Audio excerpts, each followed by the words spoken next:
안녕하세요. 커피앤톡입니다. 오늘도 와주셔서 감사드리고요. 바로 사연 읽어보겠습니다. 안녕하세요. 저는 40대 초반 여자입니다. 요즘은 1인 가구가 점점 늘어가는 추세라더니 혼자 사는 사람들을 위한 서비스 같은 것들이 정말 많아지고 있는 것 같아요. 제가 결혼하기 전만 해도 나이 먹고 혼자 살면 은연중에 무시하는 분위기 같은 것들이 있었는데 사회가 이렇게 조금씩 변하기도 하는구나 싶네요. 저 또한 미스일 때는 결혼하지 않고 회사에서 최연소 여자 부장이 될 거라는 포부를 안고 살기도 했었답니다. 저는 광고회사 디자인팀에서 근무를 했는데 적성에도 잘 맞고 누구보다 야망이 가득한 직원이었기 때문에 일만 하면서 지냈던 시절도 있었어요. 성공하고 싶다는 생각에 연애와는 아예 담을 쌓고 지냈었죠. 그런 저의 생각을 뒤엎어버리는 사건이 생겼답니다. 저는 고향을 떠나서 친동생과 함께 살고 있었는데 동생이 어느 날 갑자기 세상을 떠나버린 거예요. 아침에 인사하면서 출근을 해놓고는 결국 집으로 돌아오지 못했죠. 교통사고로 인해 그렇게 된 겁니다. 그 순간 저는 인생의 허망함을 느끼게 되었어요. 한동안 일도 손에 잡히지 않고 눈물만 흘리면서 지내게 되었어요. 이렇게 일만 하면서 지내봤자 뭐하나 하는 생각이 들었어요. 그때 종교의 의지를 많이 하면서 지냈죠. 교회에 나가서 기도를 하면 숨이 조금 트이는 것 같은 기분이었거든요. 그러던 어느 날 교회에서 한 남자가 저에게 다가왔어요. 수요 예배 때 종종 뵀었는데 시간 괜찮으시면 저랑 같이 차라도 한잔 하실래요? 평소 같으면 바로 거절을 했을 텐데 그 당시에는 왠지 한번 만나보고 싶은 거예요. 최근에 제가 동생을 먼저 떠나보내면서 마음이 많이 안 좋았거든요. 힘든 시간이었는데 지금은 그래도 제법 괜찮아졌어요.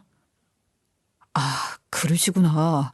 매번 표정이 어두우셔서 안 좋은 일이 있으신가 보구나 했어요. 저도 할머니를 어려서 떠나보냈을 때 한참 힘들어했거든요. 그렇게 저는 남자와 몇 번 더 만나게 되었고 힘든 속내를 털어놓으면서 빠르게 가까워지게 되었어요. 이상하게도 그 사람이랑 함께 있으면 마음이 편해지는 기분이 들었답니다. 그렇게 예상치 못한 순간에 저희는 연인이 되었어요. 남자친구는 고등학교에서 아이들을 가르치는 교사였는데 훤칠한 키에 안정적인 직업까지 누구나 원하는 1등 신랑감이었어요. 친구들은 제 남자친구를 보고는 정말 땡 잡았다는 말을 하기도 했었으니 말 다 했죠. 결혼 생각이 전혀 없던 저였는데 그 사람과 함께하는 미래에 대해 점점 더 생각을 하게 되더라고요. 그러던 어느 날이었어요. 너무나도 뜻밖의 소식을 듣게 되었답니다. 정기검진차 방문했던 산부인과에서 제게 이러는 거예요. 어머, 임신하셨네요. 알고 계셨어요? 여기 이거 보이시죠? 이게 지금 아기 집이에요. 순간 머릿속이 하얘지면서 이를 어쩌지 싶었어요. 남자친구에게 이 소식을 전하니 생각보다 덤덤한 반응인 겁니다. 정말? 우리가 부모가 된다고? 어차피 결혼할 거였는데 조금 더 일찍 축복이 온 거네. 너무 불안해하지 마. 내가 다 알아서 할게. 남자친구와 결혼에 대한 생각을 하긴 했었지만 아직 만난 지 1년밖에 되지 않았어서 걱정스러운 마음이 있었거든요. 저를 안심시켜주는 말을 들으니 오히려 잘된 일이라는 생각이 들었어요. 그렇게 저희는 일사천리로 결혼 준비를 이어가고 있었답니다. 하지만 예상치 못한 복병이 있었는데 그건 바로 예비 시어머님이었어요. 아이, 뭐 임신? 내가 정말 못 산다 못 살아. 난 이 결혼 절대 허락 못해. 니들 둘이 나가서 살든지 말든지 알아서 해. 예비 시어머님은 혼전 임신을 한 저를 절대 받아줄 수 없다면서 극구 반대를 하시는 겁니다. 남자친구가 옆에서 애걸복걸해도 들은 채도 하지 않으신데 정말 가시방석이었어요. 어쩔 수 없이 얼굴을 자주 비추면서 잘 보여야겠다는 생각을 한 저는 예비 시어머님 댁에 찾아가면서 점수를 따기 위해 노력했어요. 하지만 드라마에서 보는 것처럼 정말 머리에 흰띠를 두르시고 누워 계시더라고요. 네가 어떻게 내 앞에서 혼전 임신으로 결혼을 한다는 소리를 할 수 있어. 아이고 복장이야. 처음엔 너한테 너무 실망을 해서 아무 말도 하기 싫었는데 곰곰이 생각을 해보니 이 순진한 것은 어떻게 꼬셨길래 임신을 해온 건지. 이제는 네 애인이 꼴도 보기 싫구나. 내가 정말 이렇게 살아서 뭐 할런지. 너 그러라고 내가 그렇게 힘들게 교사를 시킨 줄 알아? 어느 순간 저는 예비 시어머님에게 자기 아들을 끼워낸 꽃뱀이 되어 있는 겁니다. 너무 당황스럽고 어이가 없었지만 그렇다고 이미 자라나고 있는 아이는 어떡할 것이며 이 남자를 놓치고 싶지도 않았거든요. 우리 엄마가 괜한 말씀을 하시는 거야. 우리 잘 사는 모습 보이면 금방 또 풀어지실 거야. 저 또한 같은 생각이었어요. 자식 이기는 부모가 어디 있겠어요. 우리가 떳떳하게 잘 사는 모습을 보여드리면 모든 게 해결이 될 거라고 생각했답니다. 막말로 결혼은 남편이랑 하는 거지 시어머님이랑 하는 건 아니잖아요. 그때는 이렇게 가볍게 생각을 했었네요. 한 보름은 결사반대를 하시던 예비 시어머님도 결국 백기를 들어버리셨어요. 아들의 손을 들어주신 거였죠. 그렇게 결혼을 하고 아이를 낳았는데 제 예상대로 흘러가는 것은 아무것도 없었어요. 남편은 그저 성실하고 반듯한 사람인 줄 알았는데 알고 보니 완전 마마보이인 겁니다. 나이가 30이 넘었는데도 엄마의 그늘 아래에서 벗어나지 못한 머저리였죠. 자기 음식이 확실히 우리 엄마랑 다르긴 하다. 엄마한테 주말에 가면 잘 알려줄 텐데 가서 좀 배워올래? 엄마는 그러는데 애들 좋은 유치원 가봤자 아무 소용없대. 이런 식으로 그는 항상 엄마가 라는 말을 입에 거의 달고 살았죠. 나중에 알게 되었는데 교사가 된 것도 엄마가 시켜서 하게 된 거였어요. 전형적인 엄마 말대로 대학 가고 엄마가 좋아하는 직장에 취업한 효자 아들이었답니다. 결혼 전에 이런 면모를 알았다면 혼전 임신이고 뭐고 결혼하지 않았을 거예요. 하지만 이미 결혼하고 아이까지 낳은 이후에 알게 되어버렸으니 저 또한 물을 수도 없는 노릇이었죠. 아이를 낳고 나서 저는 빨리 복직을 하고 싶었어요. 여보, 내가 복직하면 당신이 당분간은 육아휴직을 해야 할 것 같으니까 학교에 미리 말해두는 게 좋을 거야. 결혼 전에 저에게 자기가 육아휴직을 전부 사용할 거라면서 출산 후에 복직은 걱정하지 말라고 했었거든요. 그런데 갑자기 말을 바꾸는 거예요. 그게 자기야, 내가 엄마한테 한번 물어보고 알려줄게. 저는 너무 황당해서 말했어요. 아니, 우리 부부 사이 일인데 그걸 왜 어머님한테 물어봐. 그리고 이건 결혼 전에 이미 얘기가 끝난 부분이잖아. 그래, 알겠어. 내가 육아휴직 얘기 미리 해둘게. 걱정하지 마. 퍽 하면 자기 엄마를 우리 사이에 끌고 오는데 진짜 화딱지가 너무 났어요. 그리고 다음 날이 되었어요. 마트에서 장을 보고 들어왔는데 어머님이 집에 와 계신 거예요. 어머님, 연락도 없이 어쩐 일로 여길 다 오셨어요? 그랬더니 어머님이 환장할 소리를 하시는 겁니다. 얘, 너 진짜 해도 너무한 거 아니니? 네 신랑한테 육아휴직을 하라고 했다고? 육아휴직 했다가 진급의 문제라도 생기면 어쩌려고 그런 말을 해? 아니, 그리고 애는 엄마가 키워야지. 어쩜 그렇게 이기적이야. 너 그놈의 육아휴직 소리 한 번만 더 했다가는 내 정말 가만 안 있을 거야. 알겠어? 남편은 그새 어머님한테 육아휴직 이야기를 홀랑 해버린 모양이었어요. 너무 어이가 없고 황당해서 눈물만 나더라고요. 그렇게 호되게 소리를 치고 가셨으니 결국 제 복직은 물 건너가게 되었고 자연스레 회사를 그만두게 되었어요. 야망으로 가득하던 제 일상은 아이 키우는데 오롯이 희생하고 있었답니다. 한 6년이 넘어가니 이제는 제가 원래 어떤 생각을 하고 있던 사람인지도 기억이 흐려지더라고요.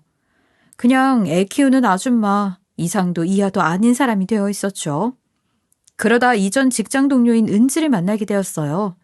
저와 함께 입사를 했던 동료이고 동갑이라 근무하는 내내 아주 친하게 지냈었거든요. 저희는 회사 근처에 자주 가던 호프집에서 맥주를 한잔하며 그 시절을 추억했어요.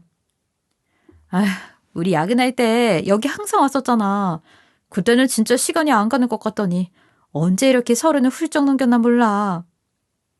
그러니까 말이야. 근데 네가 진짜 이제 대리라고? 이렇게 보고도 믿기지가 않아. 새삼 시간 정말 많이 흘렀다 싶네. 저와 함께 울고 웃으면서 신입 시절을 보낸 친구가 이젠 어엿하게 선배 역할을 하고 있다는 사실에 신기하기도 하고 기특하기도 하더라고요. 나 같은 어리버리도 이렇게 대리를 달게 되네. 나도 신기해. 그나저나 유주는 많이 컸고 한참 손 많이 갈 때라 고생이 많을 것 같아. 저희는 서로 회포를 풀면서 이런저런 대화를 나눴어요. 젊고 치기 어린 시절을 함께 보낸 동료라 그런지 오랜 시간 만나지 못해도 어색한 느낌이 전혀 없더라고요. 우리 딸은 이제 유치원에 어느 정도 적응해서 숨통이 트이는 기분이야. 제 말에 은지는 이런 얘기를 하는 거예요. 그러지 말고 다시 재취업하는 건 어때? 우리 회사에 작년에 새로 오신 분이 있는데 5년이나 경력 단절됐는데도 들어오셨거든. 너라고 못할 게 뭐가 있어. 우리 회사에 제일 유명한 악발이었던 거 잊은 건 아니지? 그 말을 듣는데 순간 뭐랄까? 잊고 있었던 제 모습이 떠오르면서 다시 가슴이 뜨거워지는 것을 느꼈어요. 전 회사를 다니는 동안 소문난 악발이었거든요. 누구보다 일 욕심도 진급 욕심도 많아서 다른 동기들보다 많은 성과를 냈었답니다. 그때는 힘든 줄도 모르면서 일에 미쳐 있었어요. 그 덕분에 동기들 사이에서도 선배들에게서도 저는 악바리로 불렸었죠. 그 시절에 저를 누구보다 잘 알고 있던 친구를 만난 덕에 제가 어떤 사람인지 다시 생각을 하게 되었어요. 아이를 키우느라 잊고 있던 저의 진짜 모습이기도 한답니다. 그 이후 저는 다시 재취업을 하겠다고 다짐했어요. 남편에게는 이런 저의 계획을 말해주었어요. 이제 유주도 어느 정도 유치원 적응 마쳤으니까 나도 다시 취업할 생각이야. 그런데 남편은 별로 시큰둥한 반응이더라고요. 취업을? 당신이 경력 단절된 기간이 얼마인데 가능하겠어? 당신은 지금 나한테 응원을 해줘도 모자랄 판에 정말 너무한 거 아니야? 뭐 하나라도 도움을 줄 생각은 하지 못하고 저런 식으로 시작해보기도 전에 길을 확 꺾어버리는데 정말 입을 한 대 확 쳐버리고 싶더군요. 남편의 말을 들으니 제 스스로의 힘으로 다시 일어날 수 있다는 것을 증명하고 싶었었어요. 일단 저는 눈에 지원할 수 있는 곳에는 몽땅 지원서를 내봤답니다. 광고회사 디자인팀에서 일했던 경력을 가지고 비슷한 회사에 취업문을 두드렸지만 면접의 기회를 잡는 것조차 쉽지 않았어요. 어쩌다 소기업에서 면접이 잡히긴 했지만 최저임금의 기준마저 지키지 않고 고된 야근을 해야 하는 곳밖에 없더군요. 그마저도 경력 단절에 아기 엄마라는 타이틀이 저의 발목을 붙잡기 일쑤였어요. 제가 한참 취준생이던 시절에도 취업의 문턱은 높았는데 아이가 생긴 이후에 하는 재취업은 문턱이 하늘 끝에 있는 것 같았어요. 계속되는 좌절에 자존감이 바닥을 치다는 기분이었죠. 헛헛한 마음을 달랠 곳이 없던 저는 주일에 기도를 하면서 힘든 시간들을 견뎌내고 있었답니다. 교회에서 친한 언니와 이런저런 이야기를 나누면서 속풀이를 하니까 좀 살겠더라고요. 그래서 안색이 안 좋았구나. 에휴, 정말 애엄마들은 먹고 살기 힘들어. 이러니 젊은 아가씨들은 다들 애 안 낳으려고 하지. 맞아요. 애엄마는 이래서 안 되고 저래서 안 되고 우리가 집에서 애만 봐야 하는 건 아닌데 말이에요. 저희 둘 다 아기를 키우고 있는 엄마이기도 하고 경력 단절로 고생을 하고 있다는 공통 분모가 있었어요. 그러다 언니는 저에게 이런 말을 하는 거예요. 자기야, 근데 혹시 몸 쓰는 일은 하기 싫지? 몸 쓰는 일이요? 어떤 거 말하는 건데요? 내가 저번에 말했던 우리 신우 말이야. 이혼하고 혼자 아기 키운다던. 그 신우가 이번에 세차장을 하나 오픈했는데 일할 사람이 없어서 엄청 애먹고 있다더라고. 마음 같아서는 내가 가서 하고 싶은데 지난달에 다친 손목이 말을 안 들어서 할 수가 없네. 자기 혹시 생각 있어? 그 순간 저는 무조건 하고 싶다는 생각이 들었어요. 직업에 귀천이 어디 있겠으며 저를 받아주는 곳이 있다면 들어가고 싶다는 마음이었어요. 언니, 저 완전 생각 있어요. 해보고 싶은데 연결해 주실 수 있으세요? 정말? 여자가 하기엔 좀 힘들 수 있는데 괜찮겠어? 난 자기가 항상 사무실에서만 일했던 사람이라 당연히 싫다고 할 줄 알았거든. 내가 우리 신우한테 잘 말해둘게. 신우도 애기 키우는 입장이라 자기 입장 많이 배려해 주실 거야. 몸쓰는 일을 해본 적이 없어서 걱정이 되기도 했지만 완전 기회라고 생각했어요. 그렇게 저는 월요일이 되자마자 세차장으로 면접을 보러 갔어요. 우리 올케한테 얘기는 들었어요. 남자들도 하기 힘들어하는 일인데 괜찮겠어요? 너무 말라서 잘하시려나 걱정이네요. 제가 이런 쪽 일은 해본 적은 없긴 한데 그래도 패 끼치지 않게 있는 힘껏 해볼게요. 마르긴 했지만 애기 키운 근력이 있어서 얼마든지 할 수 있어요. 제가 체구가 작고 마른 편이라 저를 안 뽑아줄까 걱정되는 마음에 일부러 좀 더 큰 소리를 친 것 같아요. 다행히도 저의 그런 모습을 좋게 봐주셨는지 결국엔 세차장에서 일을 하게 되었어요. 사장님께서는 아이 키우는 저를 배려해 주신다고 딸아이가 하원하기 전에 퇴근하는 걸로 근무 시간도 조정을 해주셨어요. 얼마나 감사하던지 모르겠네요. 다시 사회에 나와서 일을 한다는 것 자체가 너무 행복했답니다. 그날 밤 저는 남편에게 말해줬어요. 여보, 나 취업했어. 저기 시장 너머에 새로 생긴 세차장 알지? 거기서 근무하게 됐어. 안 될 줄 알았는데 진짜 운 좋게 나를 받아주셨어. 뭐 세차장? 당신 디자이너로 구직하던 거 아니었어? 그렇긴 한데 이래저래 조건이 잘 안 맞더라고. 그래, 내가 말했지. 재취업 쉽지 않을 거라고. 남편은 마치 자기가 한 말이 증명이라도 된 것 마냥 으스대면서 말을 하는데 그렇게 얄미울 수가 없더라고요. 당신은 꼭 말을 그렇게 해야지 속이 편해? 그냥 축하한다고 앞으로 잘해보라고 해주면 그만이잖아. 아유, 알았어. 왜 그렇게 예민하게 받아들이는 거야? 당신 정말 축하해?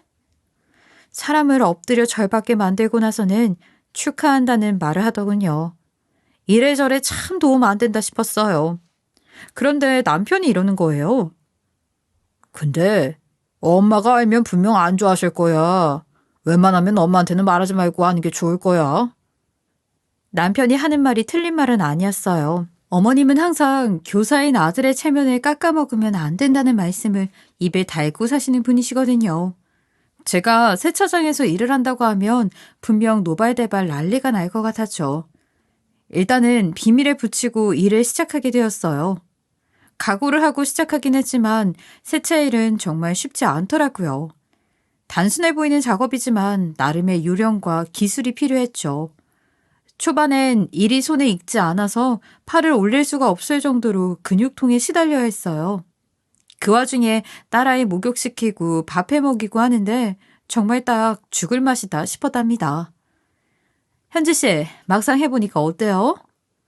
아직 요령이 부족해서 좀 애먹고 있긴 한데 그래도 할만해요. 기회 주셨는데 열심히 해야죠. 너무 힘들면 말해요. 근무 시간 줄여줄 수도 있으니까요. 저렇게까지 배려해 주시는데 어떻게 열심히 하지 않을 수 있겠어요. 저는 정말 내 장사를 한다는 생각으로 고객 한 분 한 분 살뜰하게 챙기고 다시금 방문하실 수 있도록 세차 또한 실수 없이 처리했어요. 덕분에 세차장은 동네에서 금방 자리를 잡게 되었답니다. 무엇보다도 땀 흘려 번 돈은 너무나도 달고 감사했죠. 몇 달이 흐른 어느 날이었어요. 그날도 구슬땀을 흘려가면서 일을 하고 있는데 누군가 제 등을 톡톡 두드리는 거예요. 사장님인가 싶어서 뒤를 돌아보았는데 정말 너무 깜짝 놀라서 엉덩방아를 찍고 넘어졌답니다.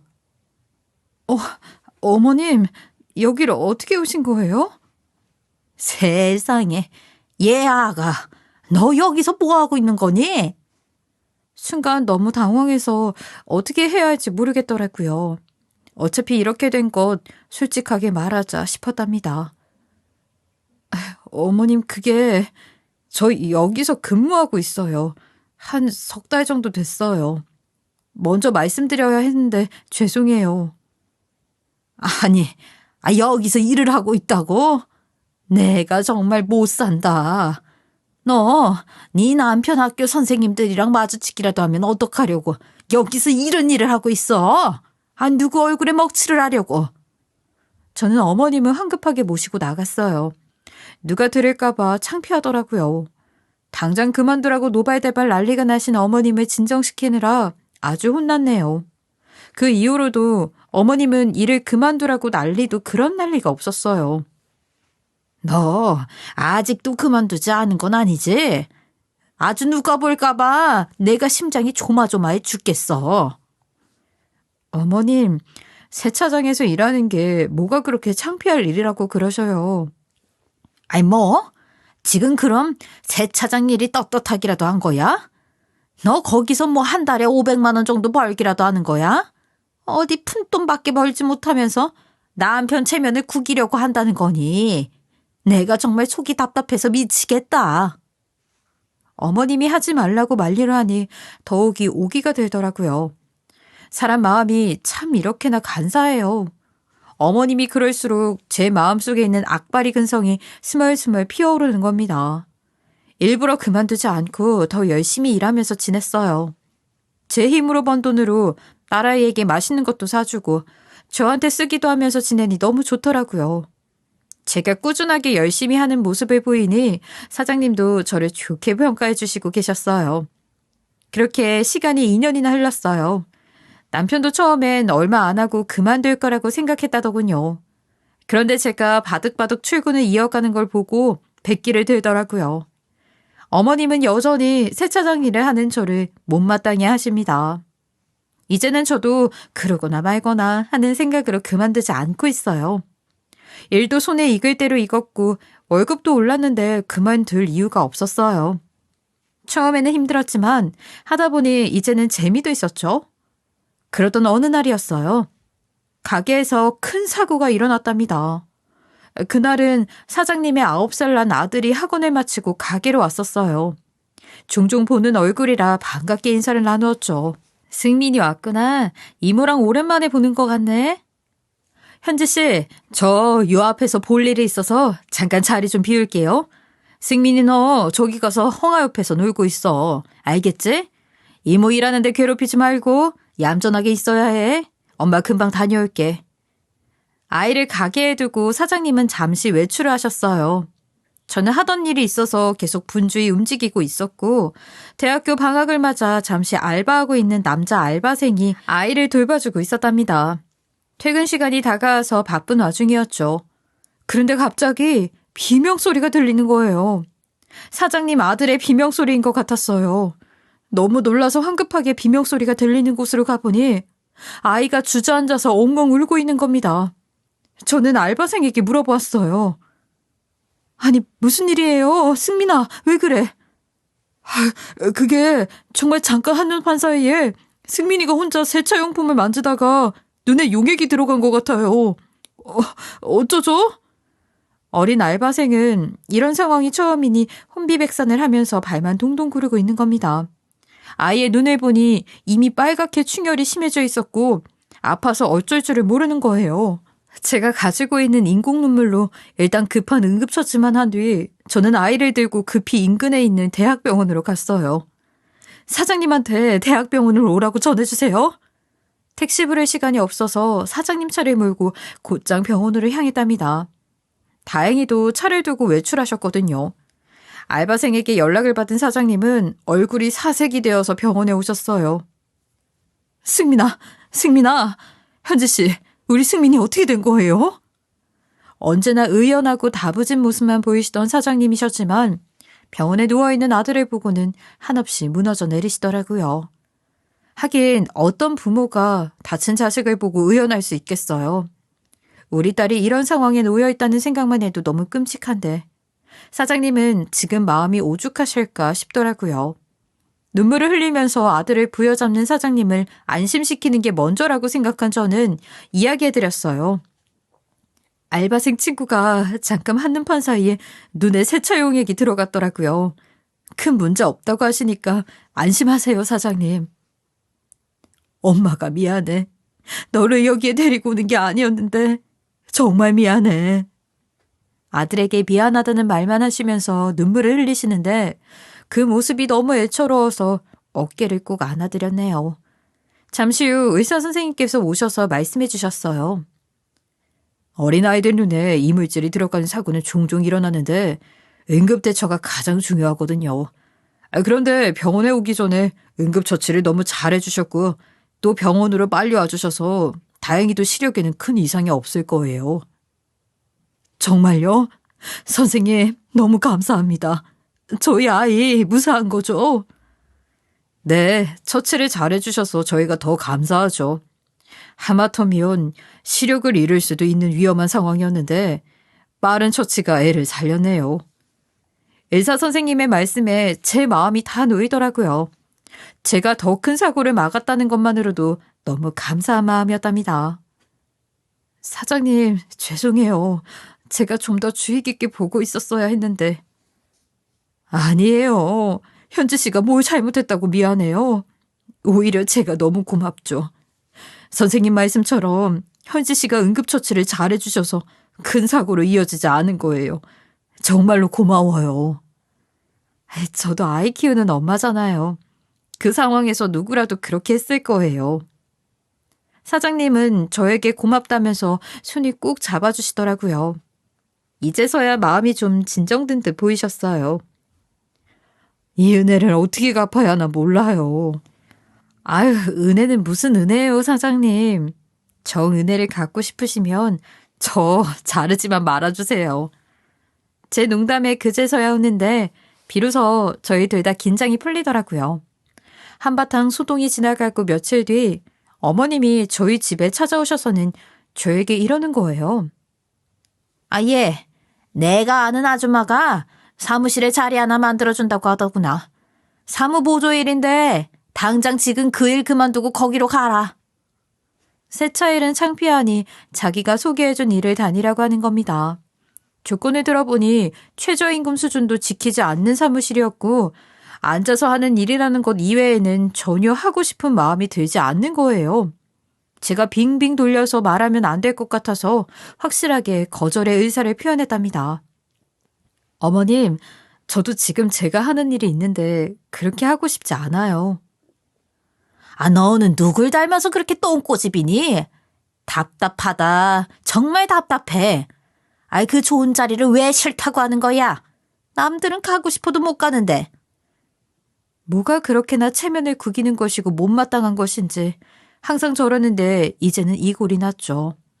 그런데 얼마 뒤 사장님이 제게 말씀을 하시는 겁니다.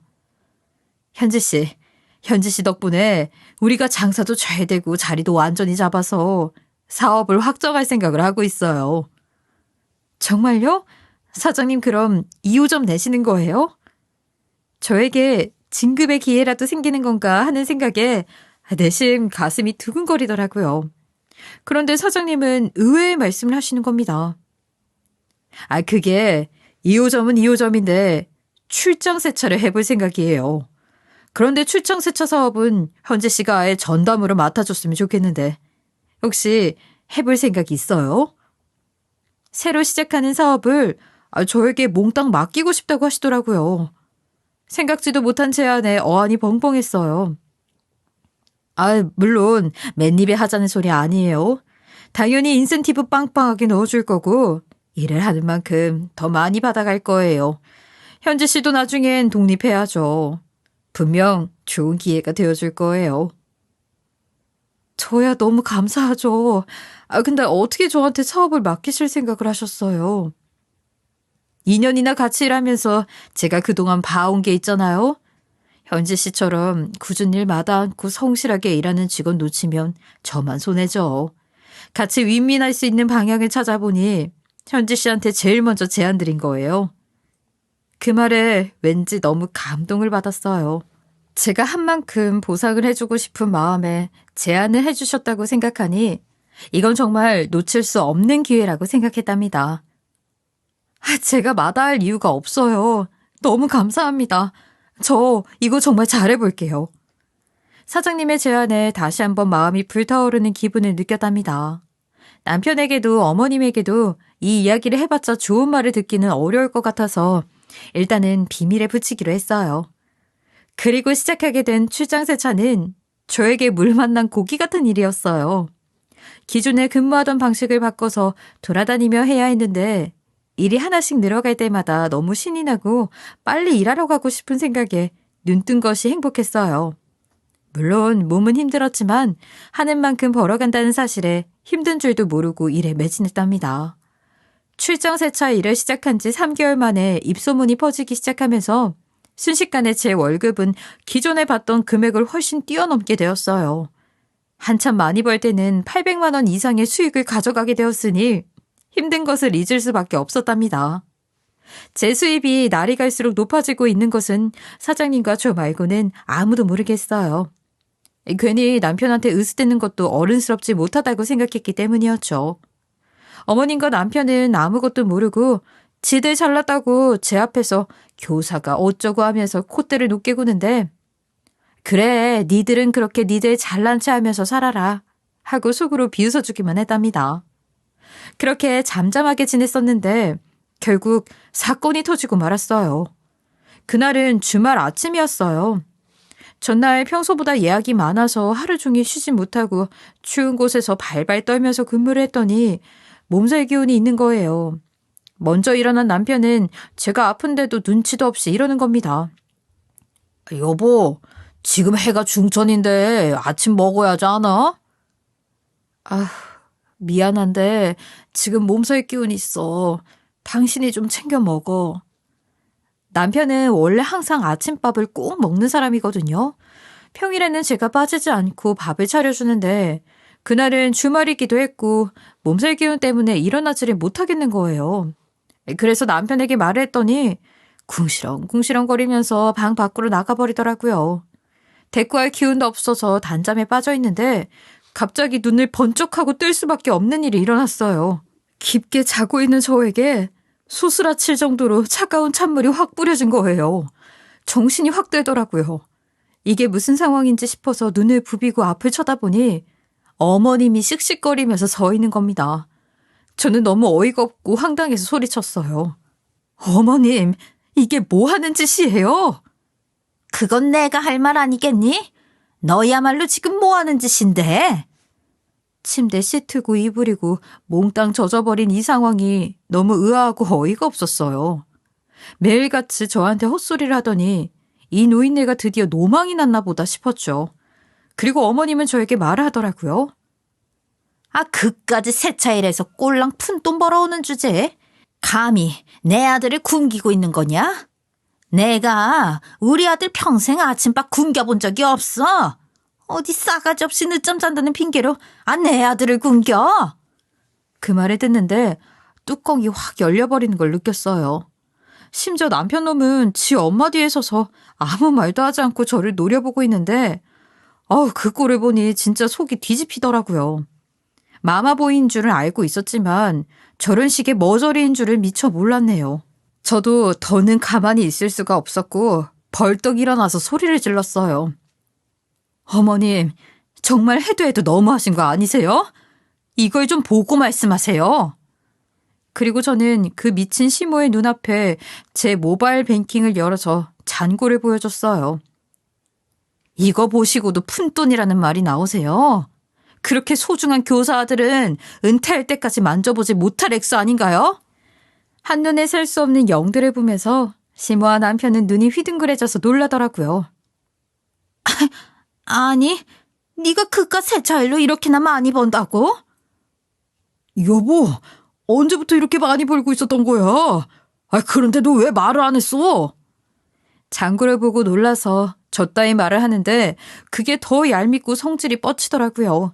그래서 저는 더 큰 소리를 냈어요. 제가 지금 먹고 놀면서 늦잠이나 자빠져 자고 있는 게 아니잖아요. 내가 당신한테도 분명 몸살 기운이 있다고 말했는데 어쩜 그렇게 꿀먹은 벙어리 마냥 가만히 있는 건데? 그깟 아침밥 한 번쯤은 본인 손으로 차려 먹으면 어떻게 되기라도 하는 거야? 당신은 손이 없어 발이 없어. 다 큰 어른이 되어서 창피하지도 않아? 주말 끝나는 대로 바로 이혼소장 가지고 올 테니까 어머님이 그토록 원하시는 그 이혼 제가 해드릴게요. 저한테 이렇게 물 뿌리신 거는 법적으로 대응할 거예요. 소리를 질러버리니 속이 확 시원해지더라고요. 저는 방에 있는 딸아이를 데리고 집 밖으로 나와버렸어요. 그리고 친한 동생네 집에 가서 주말을 보낸 뒤 곧장 이혼소장을 남편놈과 시모에게 들이밀었어요.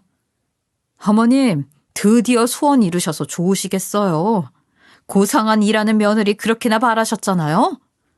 근데 그제서야 두 사람은 꼬랑지를 팍 내리고 저에게 설설 기기 시작하더라고요.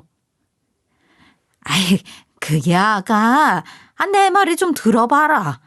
내가 그동안 몇 마디 했다고 이렇게 진짜 이혼하겠다는 말을 하는 게 어디 있니? 아이, 그래. 내가 다 미안하다. 미안해. 이건 좀 거둬다오. 그래, 여보. 내가 정말 미안하다니까. 당신 그동안 밖에서 고된 일하느라 얼마나 고생 많았어? 내가 정말 미안해. 아니, 왜요들? 제 통장 잔고 보니까 갑자기 저를 막 우러러보게 되고 그런가 봐요. 둘 다 정말 택도 없을 줄 아세요. 저도 이렇게 두 사람 눈치 보면서 사는 거 정말 지긋지긋하거든요. 그런데 시모는 저에게 계속 설설 끼면서 이런 말을 하더군요. 아이, 그게 아가. 일단은 내가 정말 미안하다. 네가 이렇게 힘들게 일을 하고 있는 줄 알았으면 내가 진작에 네 손 덜어주게 옆에서 도왔을 거 아니야. 그래, 여보. 엄마가 얼마나 미안하면 당신한테 이렇게까지 말씀하시겠어. 둘 다 이렇게까지 꼬리를 내리는 인간들이 아닌데 뭔가 이상한 것 같다는 느낌이 들었어요. 혹시 캥기는 것이 있나 싶었죠?